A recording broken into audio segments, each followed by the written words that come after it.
You knew it was important when everybody got in the game.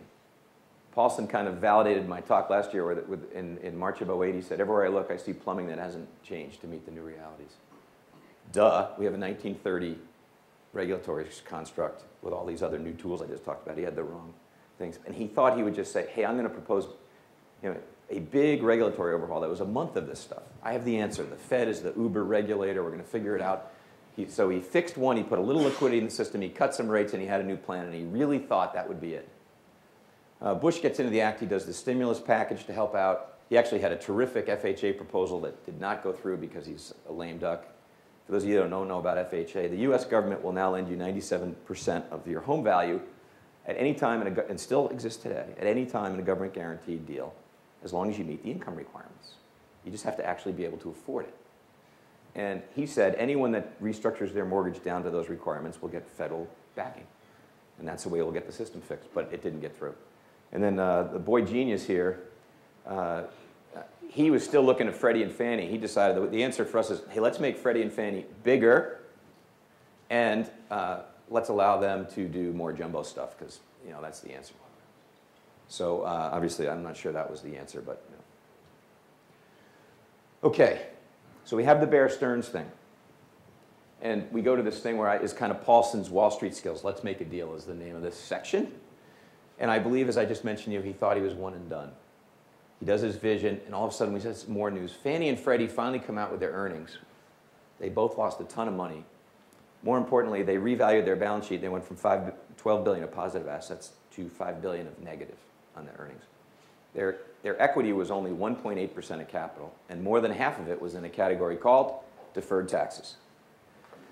You don't have to be an accounting major to know that's generally not a good source of funds when you need it. So they were in tough. And what's so amazing, if you look at this IndyMac got seized. People don't even talk about that anymore. That's the second largest bank failure in U.S. history. $32 billion. The last one was Continental Illinois in 1984, which was $40 billion. Everybody talks about that like it was a game changer. This thing happened, it wasn't even on the front page. I mean, it was, but I mean, it was at the bottom, below the fold, as they say in New York. So all of a sudden, big things are happening, and Paulson's sitting there saying, oh, I'm not done at all. I'm not done at all. So Moody's, of course, comes in and then downgrades the agencies. Nice job. And Paulson has to get involved, and he does something that's really important. He comes in a super senior role with Fannie and Freddie, and he takes for the government back $1 billion worth of free warrants. He cuts himself a pretty good deal for the government. He says, I'm going to backstop you, but you're going to pay me. This is no bailout. And in doing so, he also made the decision to kill the preferred stock and common stock of Fannie and Freddie, which you'll see will come back to haunt him in a minute. Lehman, he tried to get a private solution, just like I said. He tried to get everyone in a room to figure it out. Nobody wanted to help Lehman, and he decided to let it fail. This moral hazard thing, something has to give. And then with AIG, just like he did with long-term, just like we did years ago with long-term capital, he tried to get all the bankers in a room to bail out AIG because it was in all of their best interests. You need to do this, or you are in trouble. He forced them in a room over a weekend. They would not do it. They were so scared of their capital, they would not do it. And so he went in almost like a hedge fund. He lent them $85 billion as super senior at L plus 850. He's lending government funds at 0%. He's lending at 13%, and he took 80% of the equity. Thanks for playing. He creamed these guys. Absolutely creamed them. So I think he has become the guy that decides who lives and who dies, and therefore, he is the Tony Soprano of the financial system. Okay. There comes a point at which Paulson throws in his hat, capitulation. The tipping point was Lehman. Really, if you look at AIG, the Fannie and Freddie and Lehman, a couple of things happened. On AIG, he went in above the other debt, and he wiped out all the investment-grade debt. He didn't wipe it out. He just subordinated it. And investment-grade debt that had been issued just months before was now trading at 40 cents on the dollar. On Fannie and Freddie, hang on a second. On Fannie and Freddie, he wiped out the preferred stock.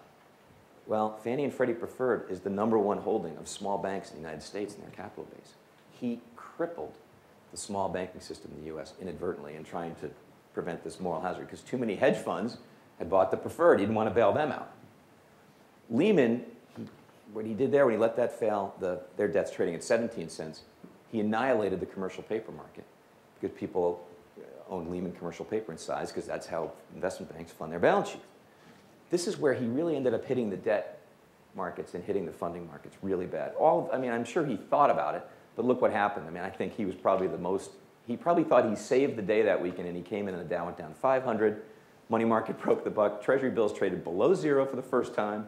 CP markets closed and shrinking at a rate of $60 billion a week. And Morgan Stanley and Goldman Sachs debt in the public markets trading at 60 and 70 cents on the dollar.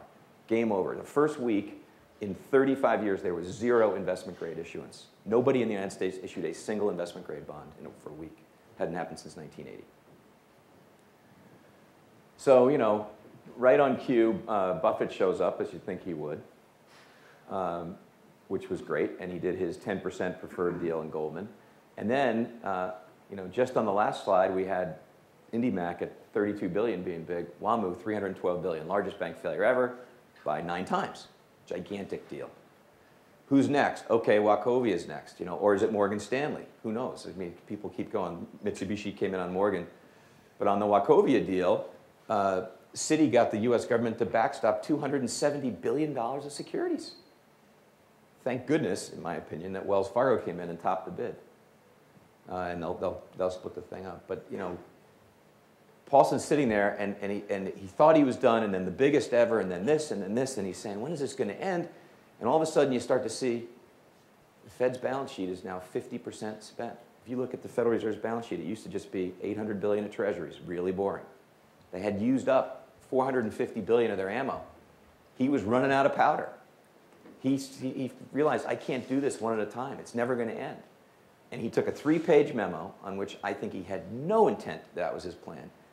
And he got the US Congress pregnant with a bailout by announcing, we're doing something big. And he took his little 3-page memo and he stuck it on the fridge in the White House, and there was no turning back. Once you let that cat out of the bag, it gets priced in right away. But why would he do this bailout? Why did he do this $700 billion buying things? The reason he did it, he had thrown the kitchen sink at it. Look at the stuff the Fed had tried. And this list got longer today with backing up the CP market and everything else. They tried everything. This term auction facility, which is just a liquidity system for the banks outside of the discount window, he just raised that yesterday to $900 billion. That's bigger than the bailout package. He didn't need a vote for that. Repo rules, the no shorting, backup credit lines. They wrapped $3 trillion of money market funds. No short sales. Hey, let's get the private equity world into banks. We got to get them in. They have money. I mean, look at the stuff they did. Then they finally said, even to the little banks, oh, I know you lost your ass on Freddie and Fannie preferred, but we'll let you take it as an ordinary write-off. I mean, they tried everything to get it done. He had to do something big. He was just running out of money and running out of tools. Okay, so that's kind of roughly how we got from there to here. Who's to blame? Well, I mentioned earlier to you guys the Freddie and Fannie regulation. I don't think it's really these guys. I mean, I think the people that put themselves into bad mortgages in some sense deserve what they got. I think there were bad mortgage brokers out there that were unethical and did bad things. But what I really find inexcusable is these two groups of people right here. Let's look at the rating agencies first. They are the protector of the system. They're the good housekeeping seal of approval. They made a change in 2004. They actually figured out that their rated securities and asset backs perform better than their corporate securities. So they therefore thought that they were overrating these securities. They eliminated the diversification requirement on those asset-backed pools that we talked about. There was this little thing. They took it out.